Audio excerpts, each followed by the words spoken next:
Hey, Sydney Eagles. This weekend on May 1st was Principal Appreciation Day. So, in gratitude to our wonderful principal, Mr. Dennison, I thought I'd go down and interview him and see what he had to say about a couple of my questions. Okay.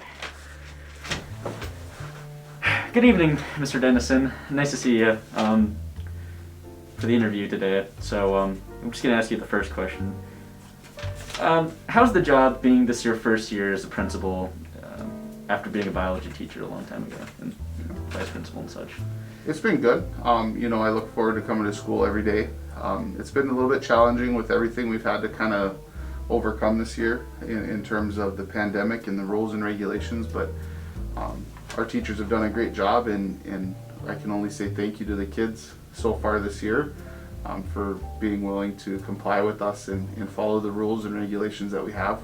We know it's been challenging, but we're almost through, and hopefully we can be back to even more normal coming up next year.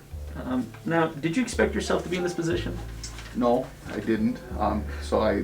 When I came back to Sydney, I thought I would just continue teaching and start. I had started my career as a biology teacher here, and I was, the best way to move in any field is more education or more experience. And experience takes time. So in terms of education, I was looking to get my master's, and that gives you a pay bump. And as I was looking at that, Mr. Sukit approached me of a program for administrators, and because he thought at maybe some point in my career that would be a route that I'd like to take. So I signed up for that and got accepted in that master's program, and then job openings occurred and things kind of fell into place. And that's all kind of the history leading up to this point. And I'm guessing you're a lot younger than most other principals, so has that been harder for you because of it? Some of the challenges of becoming the principal here is that I have to oversee some of the teachers who I had as teachers when I attended Sydney High School. Shout out to Mr. Fowler and Miss Slack and the teachers that were here throughout that time. So that's been a challenge. I guess in terms of age and other principals, yeah. As a lot of you know, I turned 30 this year, and that's fairly young to get into the administrative game, but it's been good. Okay. So why the Sydney Eagles? You obviously came back to work here. Is there something special that sets them aside from any other school? I think that Sydney has always had the reputation of being a step above, whether our student body believes that at this given point or not. That when you experience or you hear other kids talk about, if you go to college or into the workforce and you hear your peers talk about their experiences outside of Sydney, we're pretty fortunate. Like, this is a great place to be. Our facilities are awesome. Our teaching staff is top notch. The opportunities that our kids have is way above and beyond what other kids get, and I want to be part of that system. When looking at going into teaching, Sydney was a destination, and we've continued to try to create that for our teaching staff coming in and a place that our teachers want to be, and that translates into our students having more and more opportunities and great people to associate with. Okay. So, in your average day, what would you say is your favorite part of your job? My average day would be interacting with kids. That's always that. I mean, nobody goes into teaching if they don't like kids and having impact on kids' life. It's important to kind of keep that in mind.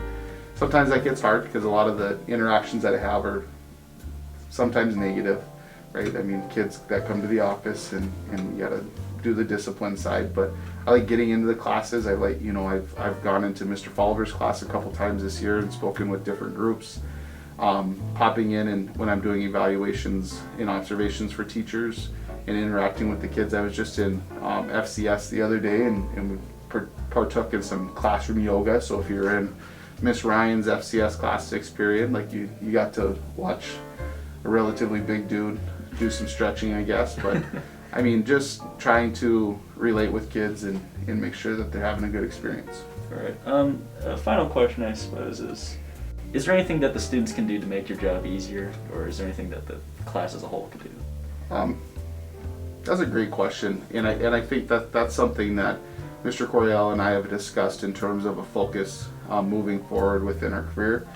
for the city school district is to really relay home the point that we want our kids, you guys, to come to school with a purpose, and that purpose is to gain experience, to gain exposure, to gain an education, and whether you're going the college route or the trades route or going directly into the workforce, there's something here at Sidney High School for you, and that if you can remain focused and have a direct line going to whatever that purpose is for you, you're going to have way more success and a lot more fun while you're here, which is going to help with, you know, student morale and staff morale, and when you look for solutions to problems, you look for one solution that's going to fix all of them, and I think that's what that is.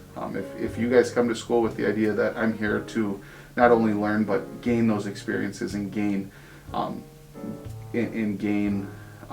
exposures, like we said, or like I said, you know, I like to steal things from Mr. Falber in terms of sayings and things like that, and we're here to set you up for success, and we're going to continue to try to do that. Just make sure you take full advantage of it. Okay. Is there anything else you want to say, or is that it? No, I think that's it, Brandon. Okay. Thank you, Mr. Dennison. I don't know if you want to like shake my hand or something. Yeah. Thank you.